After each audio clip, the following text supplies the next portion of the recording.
السلام عليكم ورحمة الله. الحمد لله وصلى الله على خاتم الأنبياء والمرسلين وعلى آله وصحبه أجمعين أما بعد. ഏറെ സ്നേഹാദരണീയരായ സംഘാടകരെ, പണ്ഡിതന്മാരെ, നേതാക്കന്മാരെ, സുഹൃത്തുക്കളെ, അള്ളാഹുവിന്റെ അനുഗ്രഹത്താൽ നമുക്ക് ഈ വിജ്ഞാന ശാഖയിൽ ഒരുമിക്കാൻ തൗഫീഖ് ലഭിച്ചതിൽ അവനെ ആദ്യമായി സ്തുതിക്കുകയാണ്. അൽഹംദുലില്ലാഹ്. സൂറത്തുൽ ഹജ്ജിലെ വളരെ പ്രധാനപ്പെട്ട ചില ഭാഗങ്ങളിലൂടെയാണ് ഇൻഷാ അല്ലാഹ് നാം പോകേണ്ടത്. മുഖവരി ഇല്ലാതെ വിഷയത്തിലേക്ക് കടക്കാം. 3 ക്ലാസ്, ഈ 78ഓളം ആയത്തുകൾ 3 ക്ലാസ്സിൽ പറയുക എന്നുള്ളത് കുറച്ച് ഒരു ടാസ്കാണ്. എന്നാൽ ഇൻഷാ അല്ലാഹ് നമ്മൾ ഇന്നത്തെ ക്ലാസ്സിന്റെ PDF ഇൻഷാ അല്ലാഹ് ഞാൻ തരാൻ റെഡിയാണ്. അതിനുശേഷമുള്ള ക്ലാസ് എങ്ങനെയാണെന്ന് പറയാൻ പറ്റൂല. ഇന്ന ക്ലാസ്സിന്റെ ഏറെക്കുറെ PDF ഞാൻ മുമ്പേ റെഡിയാക്കി കയ്യിലുണ്ട് ഇൻഷാ അല്ലാഹ്. അപ്പോൾ ഏതായാലും 8:35 നിർദ്ദേശപ്രകാരം 9 മണിക്ക് അവസാനിപ്പിക്കണം എന്നാണ് ഇൻഷാ അല്ലാഹ്. അതിനനുസരിച്ചിട്ട് സ്പീഡായി പറയാം. വിശദമായി കേൾക്കാൻ ആഗ്രഹിക്കുന്നവർ നമ്മുടെ റിനയിലുള്ള വീഡിയോ തുടർച്ചയായിട്ട് വരുന്നുണ്ട്, അത് കേൾക്കണമെന്ന് അഭ്യർത്ഥിക്കണം ഇൻഷാ അല്ലാഹ്. ഇതിൽ ഒന്നാമതായി ഉള്ളത് ഖുർആൻ എന്ന് പറയും. മൊത്തത്തില് ഖുർആൻ എളുപ്പമാണ്, നമുക്കറിയാം. നമ്മളൊരു കാര്യം മാനസികമായിട്ട് മൈൻഡ് ഏതിനാണോ സെറ്റ് ചെയ്യുക അതിനനുസരിച്ചിട്ടാണ് നമുക്ക് പഠിക്കാനുള്ള, ഉൾക്കൊള്ളാനുള്ള താല്പര്യവും ആ ഉൾക്കൊള്ളാനുള്ള കഴിവുണ്ടാവുക എന്നുള്ളത് നമുക്കറിയാലോ.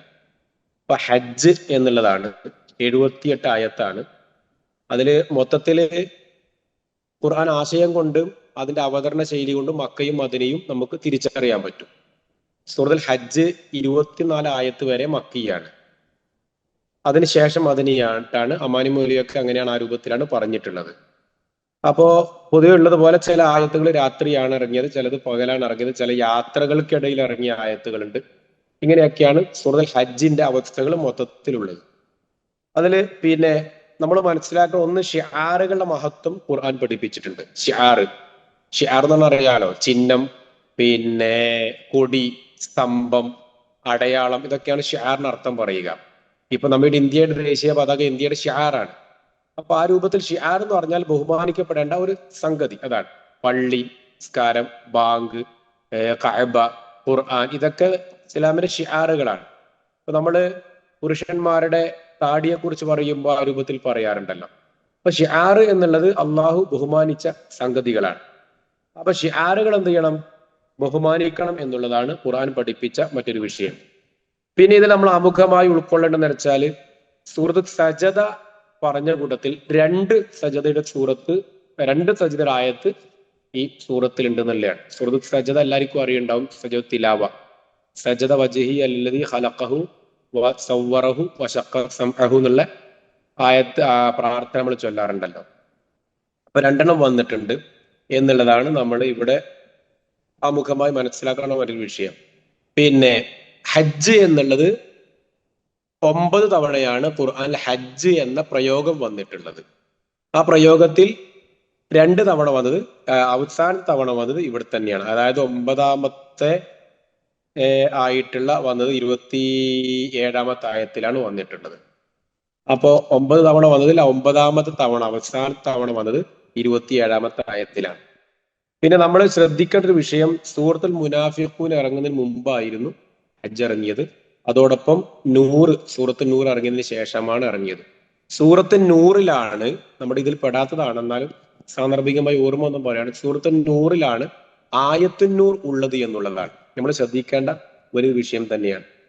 ഇതാണ് നമ്മുടെ ഒരു ആമുഖമായിട്ട് നമ്മൾ മനസ്സിലാക്കേണ്ട വിഷയം ഇതാണ്. പിന്നെ ഇതൊരു സാഹചര്യം ഉണ്ടാവും. എന്താണ് സാഹചര്യം എന്നുള്ളതാണ്. അപ്പൊ ഒന്നാമതായ ഖുറൈശികളുടെ നമ്മൾ ആദ്യഘട്ടം, സൂറത്തിന്റെ ആദ്യഘട്ടം വായിക്കുമ്പോൾ നമുക്ക് ഫീൽ ചെയ്യുന്ന ഒരു ഭാഗമുണ്ട്. എന്നുള്ള ആയത്ത് വായിക്കുന്നത് പോലെ ഒരു ഫീലിംഗ് വരുന്നുണ്ട്. കാരണം എന്താ? ഖുർആൻ ജനങ്ങളെ വിളിക്കുന്നു. ഒന്ന്, ജനങ്ങളെന്ന് വിളിക്കൽ എപ്പോഴാ? നമ്മുടെ നാട്ടിന്റെ ശൈലിയിൽ പ്രകാരം തന്നെ നമ്മുടെ ആൾക്കാർ വിളിക്കപ്പെടാം. എല്ലാവരും വല്ലാത്തൊരു അവസ്ഥയിൽ ഉണ്ടാകുമ്പോൾ അവരെ ഒരു ശ്രദ്ധയിലേക്ക് എത്തിക്കാനാണല്ലോ യാ അയ്യുഹന്നാസ് എന്ന് വിളിക്കുക. അപ്പൊ ആ രൂപത്തിൽ അള്ളാഹ് യാ അയ്യുഹന്നാസ് എന്ന് പറഞ്ഞ് വിളിക്കുന്നത് എന്ത് വിഷയം പറഞ്ഞിട്ടാ? ലോകത്തിന്റെ ക്രമത്തെ, ലോകാവസാനത്തെ, മനുഷ്യന്റെ അവസാനത്തെ ഒക്കെ പറഞ്ഞുകൊണ്ടാണ്. നമ്മള് ഓർക്കുന്നുണ്ടാവും, സുനാമി ദുരന്തം ഓർമ്മയുണ്ടാവും. ഏറെക്കുറെ 2001, 2002 ആ കാലഘട്ടത്തിലാണെന്നാണ് എൻ്റെ ഓർമ്മ. സുനാമി ദുരന്തം. അപ്പൊ ആ കാലഘട്ടത്തിൽ ജീവിച്ചിരിക്കുന്ന അറിയാം, ചില സ്ഥലങ്ങളില് കിണർ താണു പോയിട്ട്, നമ്മുടെ സിലബസിൽ പെടാത്തതാണെങ്കിലും നമ്മൾ ഖിയാമത്ത് ഉൾക്കൊള്ളുമ്പോൾ നമ്മുടെ മനസ്സിലേക്ക് വരുന്ന ചില ചിന്തകളാണ്. ഏകദേശം ഒരു 45-50 വയസ്സുള്ളവർക്കൊക്കെ ആ കാലഘട്ടം കൃത്യമായിട്ട് ഓർമ്മയുണ്ടാവും. അന്ന് രാവിലെ എഴുന്നേറ്റപ്പോ, അന്ന് ഈ വാട്സപ്പ് പോലെ യൂട്യൂബ് പോലെ സോഷ്യൽ മീഡിയ ഇല്ലാത്തൊരു കാലഘട്ടം കൂടിയാണ്. അന്ന് പത്രം മാത്രമാണ് നമ്മുടെ അവലംബം എന്നുള്ളതാണ്. അപ്പൊ ആ കാലഘട്ടത്തിലും സുനാമി ദുരന്തം ഉണ്ടായ കാലഘട്ടത്തിൽ 2-3 അനുഭവങ്ങൾ. ഒന്ന് സുനാമി ദുരന്തം തന്നെയാണ്. അതിനേക്കാൾ ഉപരി ചില സ്ഥലം രാവിലെ എഴുന്നേറ്റ് നോക്കും, പത്രങ്ങളിൽ കാണുന്നത് ഇന്ന സ്ഥലത്ത് കിണറില്ലാത്ത സ്ഥലത്ത് കിണർ കാണുന്നു, കിണർ പ്രത്യക്ഷമാവുകയാണ്. ചില സ്ഥലങ്ങളിൽ കിണർ അപ്രത്യക്ഷമാവുകയാണ്. അത് പിന്നെ നമുക്ക് അത്ഭുതം ഉണ്ടായിക്കൊള്ളുന്നില്ല, അങ്ങനെ സംഭവിക്കാനും തോന്നിപ്പോകാം. പക്ഷെ കിണർ പ്രത്യക്ഷപ്പെട്ടിരുന്നു എന്നുള്ളതാണ്. അതേപോലെ തന്നെ മരങ്ങൾ പെട്ടെന്ന് രാവിലെ നോക്കും മരങ്ങൾ ഉണങ്ങിപ്പോകുന്നു. നല്ല തിളിർത്ത് പടർന്ന് പന്തലിച്ച് നിൽക്കുന്ന വലിയ മരങ്ങളൊക്കെ രാവിലെ എഴുന്നേറ്റ് നോക്കുമ്പോഴേക്കും അത് ഉണങ്ങി കാണുകയാണ്. ഖുർആൻ പറഞ്ഞ ചില ഉദാഹരണങ്ങൾ ഉണ്ടല്ലോ, അതേപോലെ മരങ്ങൾ ഉണങ്ങി കാണുകയാണ്. അപ്പൊ ആ കാലഘട്ടത്തിൽ നടന്നിരുന്ന വലിയൊരു സംഭവമായിരുന്നു 2001-2002 കാലഘട്ടത്തിൽ.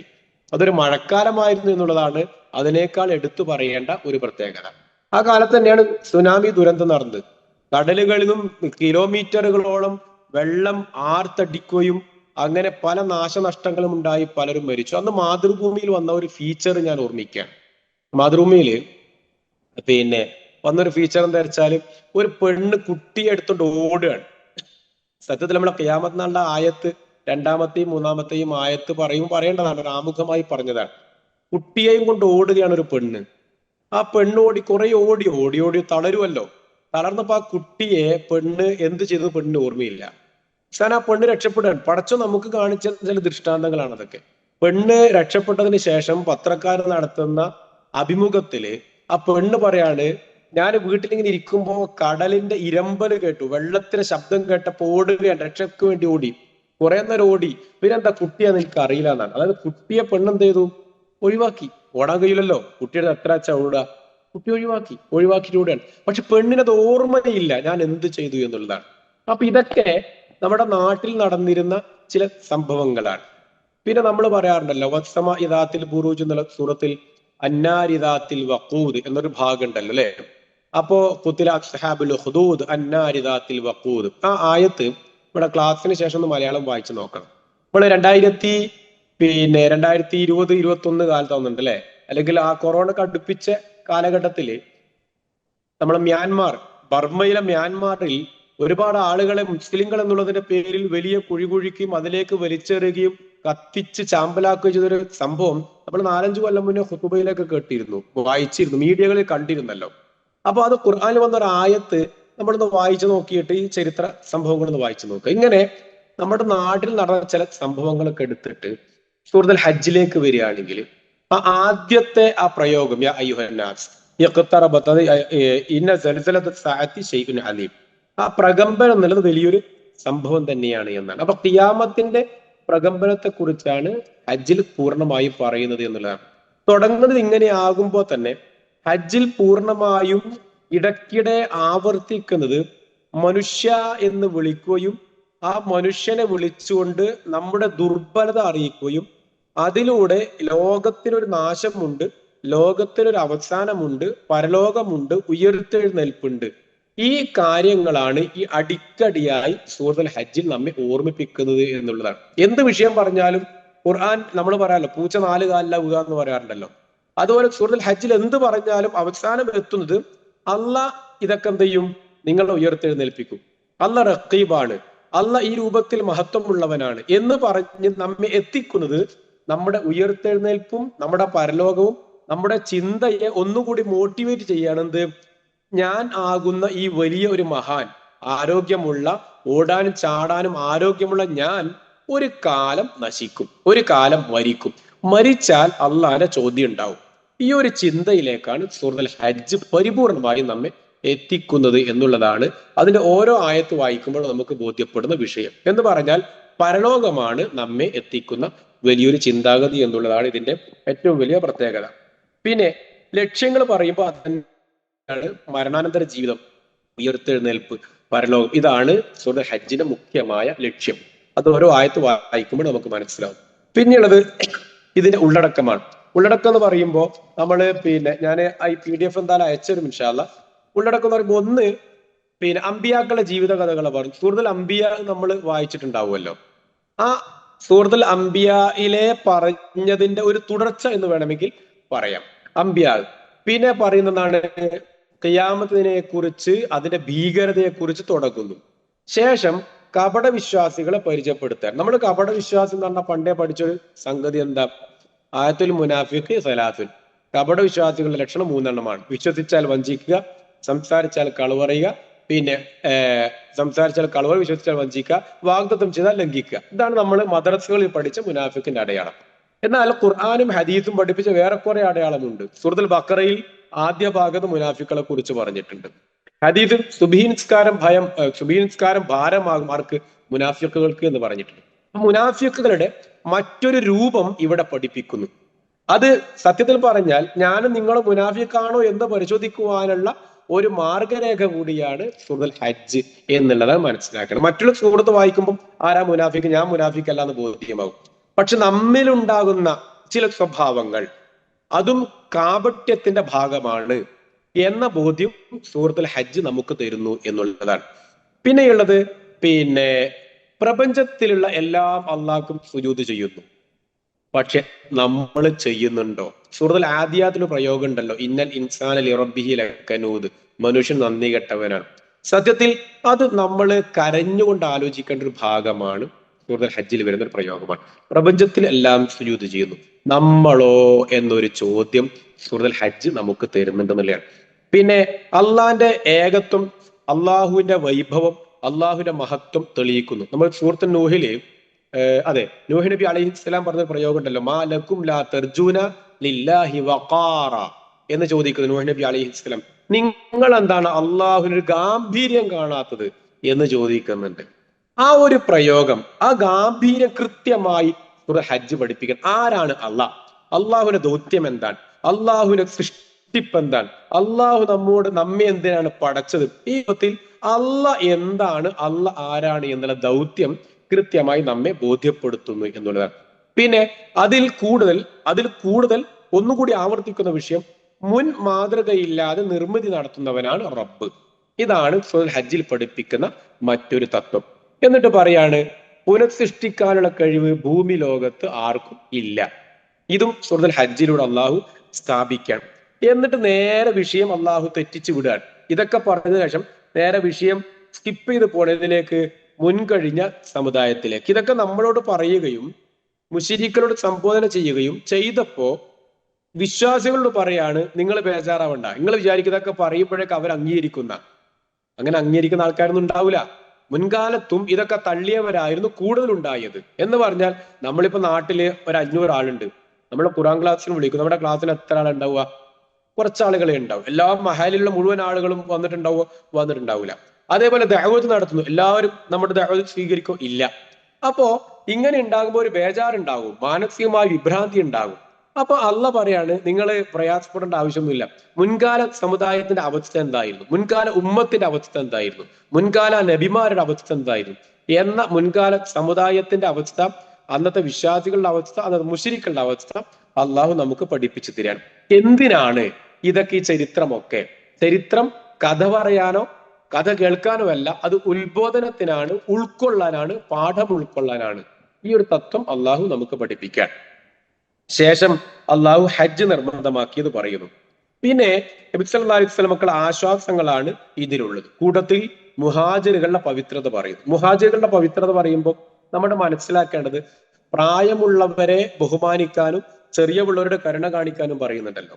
അത് മുഹാജിറുകളുടെ പവിത്രത പറയുമ്പോൾ നമ്മൾ അടിവരയേണ്ട ഒരു പ്രയോഗമാണത്. നമ്മേക്കാൾ പ്രായമുള്ളവർ, നമ്മേക്കാൾ മുന്നേ നടന്നവർ, നമ്മേക്കാൾ മുന്നേ പ്രവർത്തിക്കുന്നവർ, നമ്മേക്കാൾ മുന്നേ ആദർശം സ്വീകരിച്ചവർ, നമ്മേക്കാൾ മുന്നേ തൗഹീദിന് വേണ്ടി പ്രവർത്തിക്കുന്നവർ, നമ്മേക്കാൾ മുന്നേ നടക്കുന്നവർ, അവരെ ബഹുമാനിക്കണം, അവരെ ആദരിക്കണം, അവരെ അംഗീകരിക്കണം എന്നുള്ളത് മുഹാജിറുകളുടെ ചരിത്രം പറയുമ്പോൾ നമ്മൾ മനസ്സിലാക്കേണ്ട ഒരു വിഷയമാണ്. വസ്സാബിഖൂനൽ അവ്വലൂന മിനൽ മുഹാജിരീന വൽ അൻസാർ എന്ന ആയത്ത് തൽക്കാലം നമ്മൾ ഓർമ്മിക്കുക. അത് വിശദീകരിച്ച് നമ്മളെ വിഷയം തീരൂല എന്നുള്ളതാണ്. പിന്നെ പ്രവാചക നിഷേധം, നബി സല്ലല്ലാഹു അലൈഹി വസല്ലം നിഷേധം എന്ന് പറയുമ്പോൾ നമ്മൾ വേഗം കാണുന്നത് ആ മുശ്രിക്കുകൾ, ആ കാഫറുകൾ, ആ മുനാഫിക്കുകളായി കുറച്ച് ആൾക്കാർ നമ്മുടെ മൈൻഡിൽ വരും. പക്ഷെ ഇത്തിബാഉ റസൂൽ എന്നുള്ളത് നമ്മുടെ ജീവിതത്തിൽ ഇല്ലാതെ പോകുന്നുണ്ടോ എന്നുള്ള ഒരു ശ്രദ്ധ നമ്മൾ വായിക്കേണ്ടത് എല്ലാത്തിലും. അപ്പൊ ഇത്തിബാഉ എന്നുള്ളത് വലിയൊരു ഘടകമാണ് എന്നുള്ളതാണ് ഇസ്ലാം പഠിപ്പിച്ച മറ്റൊരു വിഷയം. സൂറത്തുൽ ഹജ്ജിലെ മുഖ്യ വിഷയം അതാണ്. അവിടെ ആ ഇത്തിബാഇനെ കുറിച്ച് പറയുന്നതോടൊപ്പം അള്ളാഹ് പഠിപ്പിച്ച അശ്ഹദു അല്ലാ ഇലാഹ ഇല്ലല്ലാഹ് വ അശ്ഹദു അന്ന മുഹമ്മദ് റസൂലുള്ളാഹ് എന്ന തത്വമാണ്. അതായത് രാപ്പകലുകൾ സൃഷ്ടിക്കാനുള്ള കഴിവും ഖുവ്വത്തും അള്ളാഹ്ക്കുള്ളൂ എന്ന ഖുവ്വത്തിനെ കുറിച്ച്, അള്ളാഹുവിന്റെ ഖുവ്വത്തിനെ കുറിച്ചും അള്ളാഹുവിന്റെ ഇൽമിനെ കുറിച്ചും സൂറത്തുൽ ഹജ്ജിൽ ആവർത്തിക്കുന്ന ഒരു പ്രയോഗമാണ്. അള്ളാഹുവിന്റെ ഖവിയ്യ്, അള്ളാഹുവിന്റെ ഖുവ്വത്ത്, അള്ളാഹുവിന്റെ ഇൽമ്, അത് കൃത്യമായി ഹജ്ജ് നമുക്ക് പഠിപ്പിക്കുന്നു. ഇൻഷാ അല്ലാഹ് അത് വിശദീകരിച്ച് നമുക്ക് പറയേണ്ടതാണ്. പിന്നെ അവസാനം പറഞ്ഞത് ഈച്ചയെ കുറിച്ചാണ്. നമ്മൾ ഈച്ച എന്ന് പറയുമ്പോൾ അതും ആയത്തിൽ വിശദീകരിക്കാം. ഈച്ച എന്ന് പറയുമ്പോൾ നമ്മൾ എന്താണ്, ഈച്ച അല്ലെ, നിസ്സാരമായ ജീവി എന്നാണ് നമ്മുടെ മലയാളികളൊക്കെ പറയാറുള്ളത്. അങ്ങനെ നിസ്സാരമായ ജീവിയെ കുറിച്ച് അള്ളാഹ് പറഞ്ഞത്. ഈച്ച നിസ്സാരമായ ജീവി അല്ല എന്നുള്ളതാണ് ആധുനിക പഠനം നടത്തുമ്പോൾ മനസ്സിലാവുന്നത് എന്നുള്ളത്. അപ്പൊ ഈച്ചയെ കൊണ്ടുവന്നത് ഉപമിച്ചു. എന്താണ് ഈച്ച? ഈച്ചയുടെ ദൗത്യം എന്താണ്? അപ്പൊ ഈച്ച മൂക്കത്തിരുന്നാൽ ആ മൂക്കത്തിരുന്ന് ഈച്ചനെ നമുക്ക് പിടിക്കാൻ കഴിയൂല അല്ലെ. ഈച്ച ഒരു സംഘത്തിൽ എടുത്തോണ്ട് പോയാൽ അതിനെ തിരിച്ചു പിടിക്കാൻ കഴിയൂല എന്ന് പറയുമ്പോ ഞാൻ ആരാണ്? അത്രയും ദുർബലനാണ്. ഒരു ഈച്ച എടുത്തുകൊണ്ടുപോയത് തിരിച്ചു പിടിക്കാനും കഴിയാത്തത്ര ദുർബലനായ, ഒന്നിനും കൊള്ളാത്തവനാണ് ഞാൻ. അവിടെയാണ് അള്ളാഹു അക്ബർ എന്നുള്ള ആ തക്ബീറിന്റെ മഹത്വം. അള്ളാഹു അക്ബർ, അള്ളാഹു മാത്രമാണ് വലിയവൻ, അവനത്ര ഉയരാൻ ആർക്കും കഴിയില്ല. ഈച്ച കൊണ്ടുപോയത് തിരിച്ചെടുക്കാൻ പോലും പറ്റാത്ത ഞാനോ? അപ്പൊ അഹങ്കരിക്കാൻ ഒരു വകുപ്പുമില്ല. അവിടെയാണ് തുടർച്ചയാ അള്ളാഹു പറഞ്ഞത് അള്ളാഹിനെ കണക്കാക്കേണ്ടതുപോലെ കണക്കാക്കിയിട്ടില്ല. അള്ളാഹുവിനെ കണക്കാക്കേണ്ടതുപോലെ കണക്കാക്കിയിരുന്നെങ്കിൽ ആരും അഹങ്കരിക്കുമായിരുന്നില്ല. അപ്പൊ ആ ഈച്ചയെ കുറിച്ച് പറഞ്ഞപ്പോ നമ്മൾ കേവലം മനസ്സിലാക്കിയത് അള്ളാഹു അല്ലാത്തവരോടുള്ള വിളിച്ചു പ്രാർത്ഥന മാത്രമാണ് എന്നാണ്.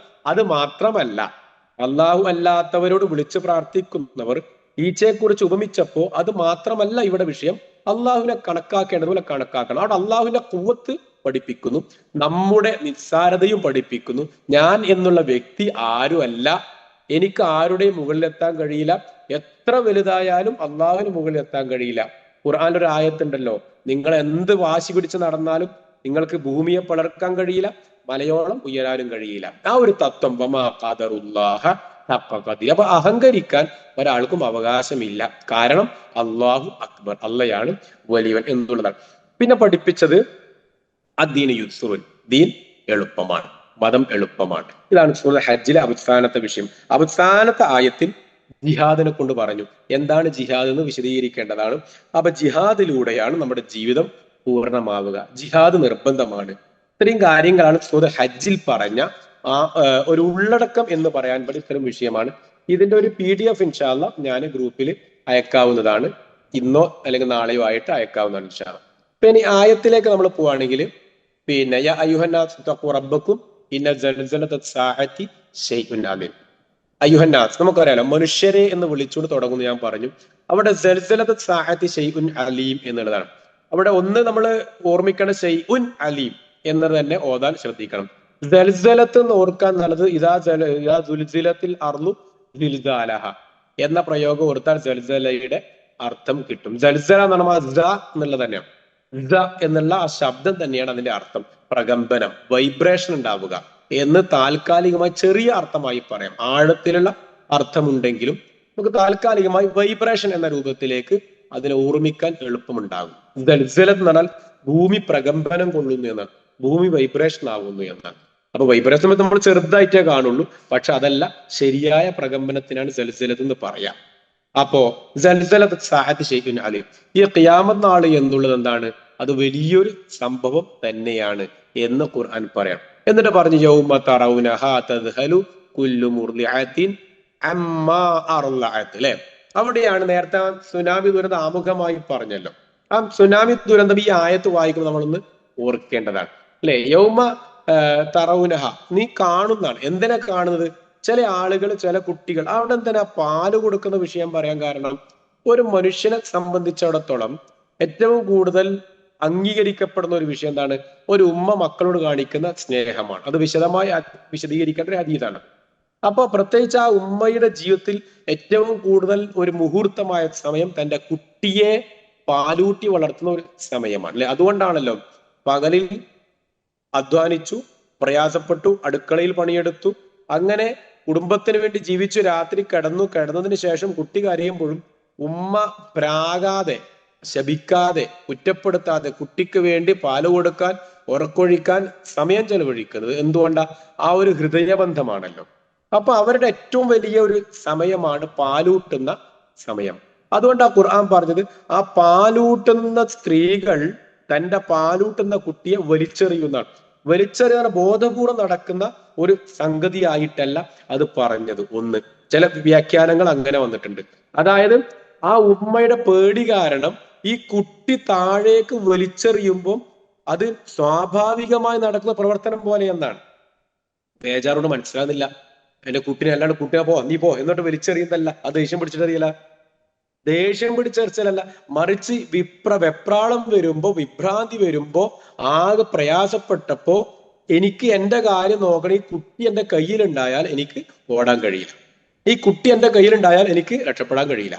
അപ്പൊ എന്ത് ചെയ്യാ? തൽക്കാലം എന്റെ രക്ഷ അതിനു വേണ്ടി ഓടുന്ന ഒരു മനുഷ്യൻ, ഒരു സ്ത്രീ, ഒരു ഉമ്മ, ഒരു അമ്മ, ഒരു പെറ്റ തള്ള. ഇവിടെ ആ മുലയൂട്ടുന്ന സ്ത്രീ എന്ന് പറയാൻ കാരണം ലോകത്ത് ഏറ്റവും കൂടുതൽ കാരുണ്യം കാണിക്കുന്ന ജീവി ആരാ? മനുഷ്യൻ മാത്രമാണ്. മനുഷ്യരിൽ ഏറ്റവും കൂടുതൽ കാരുണ്യം കാണിക്കുന്ന ജീവി ആരാ? സ്ത്രീകളാണ്. സ്ത്രീകൾ ഏറ്റവും കൂടുതൽ കാരുണ്യം കാണിക്കുന്ന ജീവി ആരാ? പ്രസവിച്ച സ്ത്രീകളാണ്. അവർ ഏറ്റവും കൂടുതൽ കാരുണ്യമുള്ള ആരാ? സ്വന്തം ഉമ്മ സ്വന്തം കുട്ടിയോട്. ഇത് റസൂലുള്ള പറഞ്ഞ ഹദീസാണ്. അപ്പൊ ഈ രൂപത്തിൽ സ്വന്തം കുട്ടിയോട് കാണിക്കുന്ന ഒരു സ്നേഹം ഉണ്ടല്ലോ, ആ സ്നേഹം ഇവിടെ പ്രകടമാക്കാൻ അവർക്ക് കഴിയില്ല. കാരണം അവനവന്റെ സ്വരക്ഷയ്ക്ക് വേണ്ടിയുള്ള ഓട്ടപ്പാച്ചിലായിരിക്കും അന്ന് ഉണ്ടാവുക എന്നാണ് ഖുർആൻ പറഞ്ഞതിന്റെ ഒരു പൊരുൾ. അവിടെ ഖുർആൻ പറഞ്ഞപ്പോ നമ്മൾ മനസ്സിലാക്കേണ്ട അവിടെ മറ്റൊരു വിഷയമാണെന്ത്?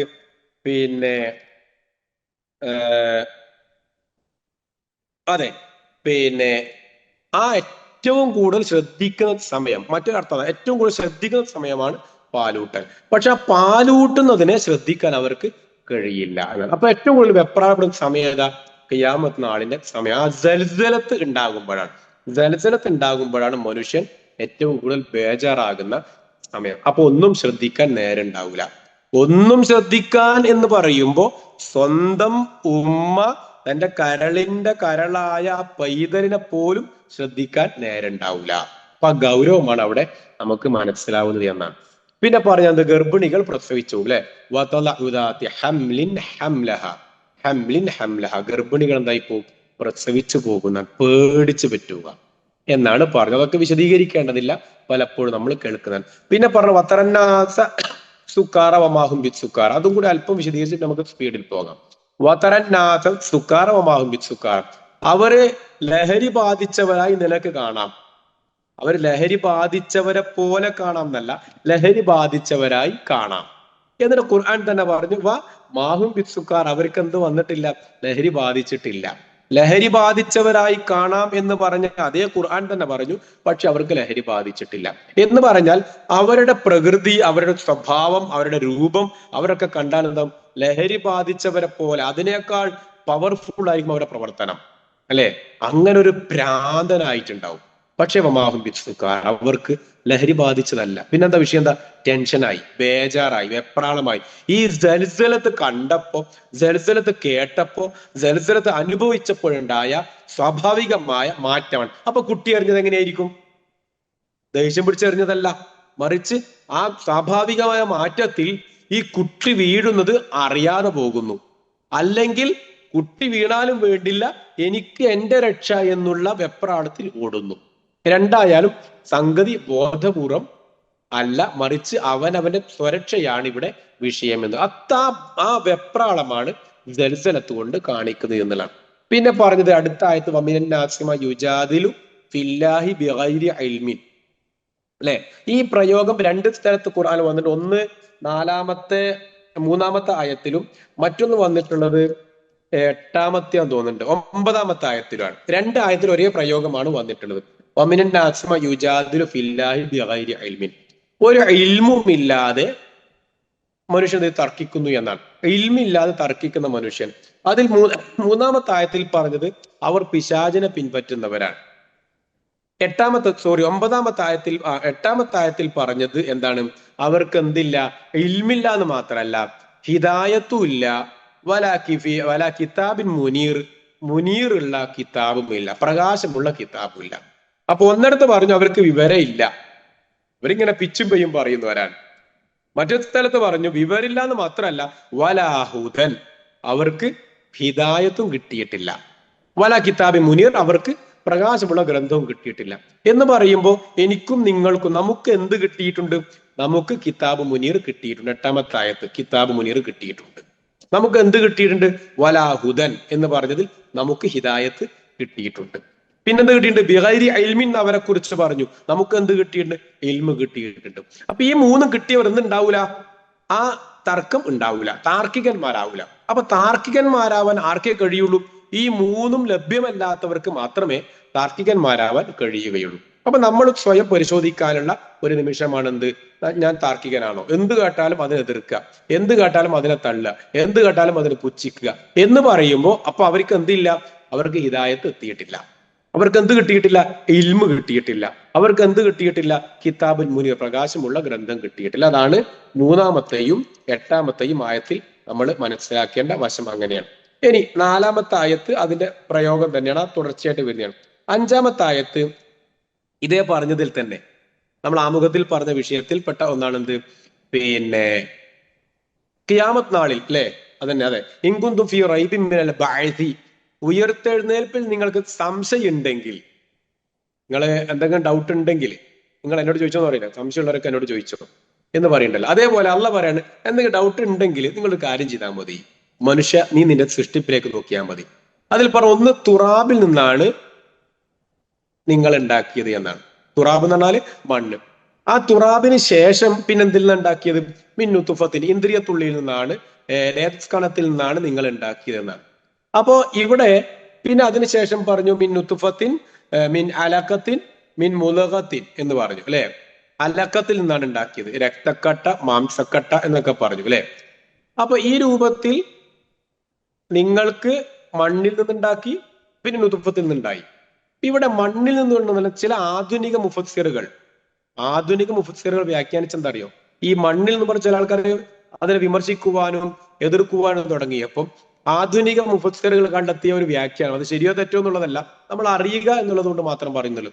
അപ്പൊ ഈ മണ്ണിൽ നിന്ന് വിമർശിക്കേണ്ടതില്ല എന്ന് പറയാൻ വേണ്ടിയിട്ട് അവർ പറഞ്ഞ ചില വ്യാഖ്യാനങ്ങൾ എന്താണെന്ന് വെച്ചാല്, പിന്നെ അതും നമുക്ക് അംഗീകരിക്കാം. എങ്ങനെ അംഗീകരിക്കാം എന്നാ പറയുന്നത്? അതായത് പിന്നെ ആദനബിനെ മണ്ണുകൊണ്ട് ഉണ്ടാക്കി എന്നതുപോലെ തന്നെ ഈ കാലഘട്ടത്തിൽ അത് പ്രസിദ്ധമാണ്. എങ്ങനെ? ഒരു മനുഷ്യൻ ആരോഗ്യവാനാണെങ്കിൽ എന്ത് വേണം? നല്ല സുഭിക്ഷമായ ഭക്ഷണം കഴിക്കണം. സുഭിക്ഷമായ ഭക്ഷണം എവിടുന്നാ കിട്ടുക? ഫലപ്രദമായ സുഭിക്ഷമായ പിന്നെ നമുക്ക് ആരോഗ്യം നൽകുന്ന ഭക്ഷണം എവിടുന്നാ കിട്ടുക? മണ്ണിൽ നിന്നാണ് കിട്ടുക. അപ്പൊ നല്ല പച്ചക്കറികൾ കഴിക്കണം, മാംസം കഴിക്കണം, ഒക്കെ കഴിക്കണം. എന്ത് കഴിക്കണം? എന്ത് വേണം? മണ്ണ് നിർബന്ധമാണ്. അപ്പോ നമ്മൾ ഭക്ഷണം കഴിച്ചാൽ മാത്രമേ നമുക്ക് ആരോഗ്യം ഉണ്ടാവുള്ളൂ. ആരോഗ്യം ഉണ്ടായാൽ മാത്രമേ നുത്തുഫത്ത് ഉണ്ടാവുകയുള്ളൂ. നുത്തുഫത്ത് ഉണ്ടാവണമെങ്കിൽ അല്ലെ, മനുഷ്യന് പിന്നെ നുത്തുഫത്ത് ഉണ്ടാവണമെങ്കിൽ ആരോഗ്യം ഉണ്ടാവണം. അപ്പൊ ആരോഗ്യം കിട്ടാൻ എന്ത് നിർബന്ധമാണ്? ഭക്ഷണം നിർബന്ധമാണ്. ഭക്ഷണം ഉണ്ടാവാൻ എന്ത് നിർബന്ധമാണ്? ചെടികളും സസ്യങ്ങളും നിർബന്ധമാണ്. ഈ സസ്യങ്ങൾ ഉണ്ടാവാൻ എന്ത് നിർബന്ധമാണ്? മണ്ണ് നിർബന്ധമാണ്. അപ്പോ മനുഷ്യനെ മണ്ണിൽ നിന്നും പടച്ചു എന്ന് പറയുമ്പോൾ ഈ രൂപത്തിലും വ്യാഖ്യാനം ആകാവുന്നതാണെന്ന് ചില ആധുനിക പണ്ഡിതന്മാർ പറഞ്ഞു. അല്ലാഹു അലം. അപ്പൊ നമ്മൾ അത് അംഗീകരിച്ചോളൂ, ആദനബിയെ സൃഷ്ടിച്ചത് തന്നെയാണ് ഇവിടെ ഖുറാബ് കൊണ്ട് ഉദ്ദേശിക്കുന്നത്. അപ്പൊ ഞാൻ പറഞ്ഞത് ഇങ്ങനെ വ്യാഖ്യാനങ്ങൾ ഉണ്ട് എന്ന് പറഞ്ഞു എന്നേ ഉള്ളൂ. അപ്പൊ ആ രൂപത്തിൽ മണ്ണുകൊണ്ട് സൃഷ്ടിച്ചു, പിന്നെ നുത്തുഫത്തിന് സൃഷ്ടിച്ചു, പിന്നെ അലക്കത്തിനും സൃഷ്ടിച്ചു, പിന്നെ മുലകത്തിനും സൃഷ്ടിച്ചു, പിന്നെ എന്തു പറഞ്ഞു? അങ്ങനെ മുലകത്തിന്റെ പ്രത്യേകത എന്താ? മുഹല്ലക്കത്തിന് ഗൈർ മുഹല്ലക്കത്തിന് എന്നാണ്. അപ്പൊ ഇവിടെ അല്പം വിശദീകരിക്കാൻ നമുക്ക് ഇന്നത്തെ ക്ലാസ് നിർത്താം ഇൻഷാ അല്ലാഹ്. അപ്പോ അതില് പിന്നെ ഈ മാംസപിണ്ഡം അല്ലെ, രക്തപിണ്ഡം, മാംസപിണ്ഡം എന്നൊക്കെ പറയുമ്പോൾ അവിടെ ഖുർആൻ പറഞ്ഞ കുറേ പ്രയോഗങ്ങളുണ്ട്.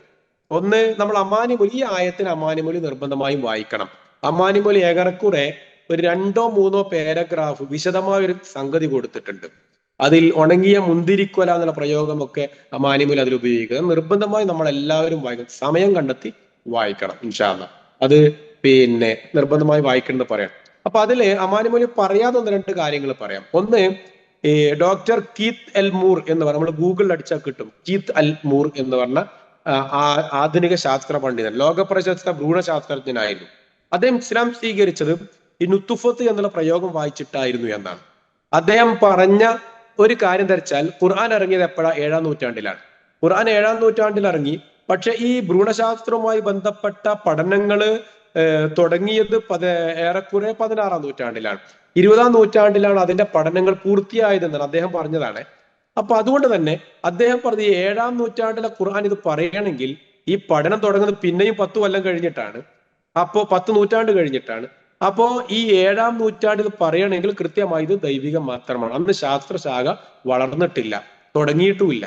അപ്പൊ അതുകൊണ്ട് തന്നെ ഇത് ദൈവികമാണ് എന്ന് അദ്ദേഹം പറയുകയും ഇസ്ലാം സ്വീകരിക്കുകയും ചെയ്തു എന്നാണ് അദ്ദേഹത്തിന്റെ ചരിത്രങ്ങൾ. പിന്നെ നമുക്കറിയാലോ, മോറിസ് ബുക്കായി വിഷയത്തിൽ ഗ്രന്ഥം തന്നെ എഴുതിയിട്ടുണ്ട്. അദ്ദേഹം ഖലഖൽ ഇൻസാന മിൻ അലഖ് എന്നുള്ള പ്രയോഗമാണ് അദ്ദേഹത്തെ ആകർഷിച്ചത് എന്നാണ് അദ്ദേഹം പറഞ്ഞത്. അപ്പോ ഇവിടെ ഈ രൂപത്തിൽ മനുഷ്യനെ നുത്തുഫത്ത്, ഇന്ദ്രിയത്തുള്ളി, ആ ഇന്ദ്രിയത്തുള്ളിയിൽ നിന്നും എന്തുണ്ടായി?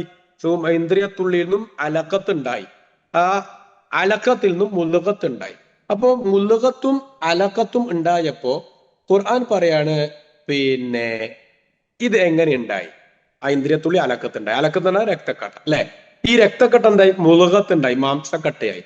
ഈ മാംസക്കട്ട എന്ത്? ഫഖസൗനൽ ഇലാമ, അതിനെന്ത് പൊതിഞ്ഞു? എല്ലുകൾ പൊതിഞ്ഞു. പിന്നെ അതിനെന്ത് പൊതിഞ്ഞു? അതിനെ മാംസങ്ങൾ വീണ്ടും പൊതിഞ്ഞു. സുമ്മ അൻശഇനാഹു ഖൽഖൻ ആഖറ, സൂറത്തു മുഅ്മിനുൽ ആയത്താണല്ലോ. സുമ്മ അൻശഇനാഹു ഖൽഖൻ ആഖറ, പിന്നെ വേറൊരു മനുഷ്യനായി സൃഷ്ടിക്കപ്പെട്ടു എന്നാണ്. അപ്പം ആ ഒരു അണ്ടവും ബീജവും കൂടിച്ചേർന്നപ്പോ ഞാനും നിങ്ങളുമാകുന്ന ആരോഗ്യമുള്ള ഒരു മനുഷ്യരായി പുറത്തേക്ക് വന്നു.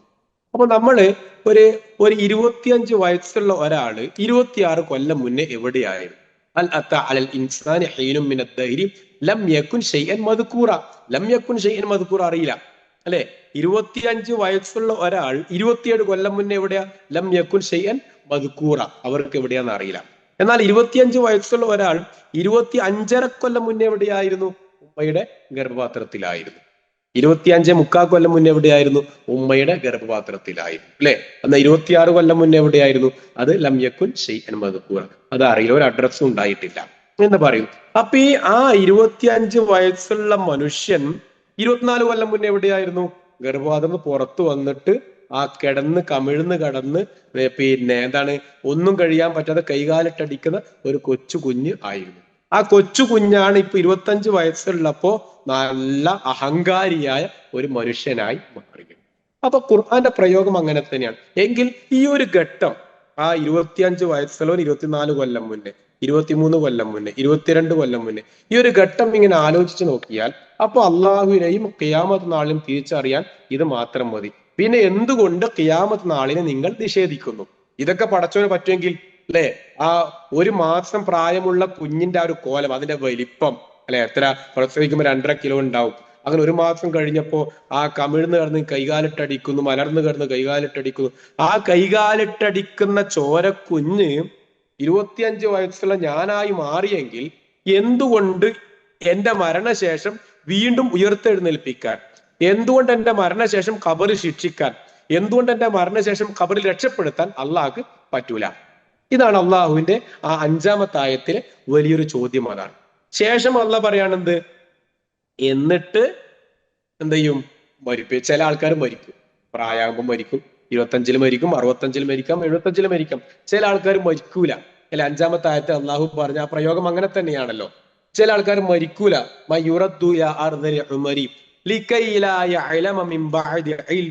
അതാണ്, ചില ആൾക്കാർ മരിക്കൂല, അത് അങ്ങനെ ദീർഘായുസ്സും. പക്ഷെ എന്തായിരിക്കും?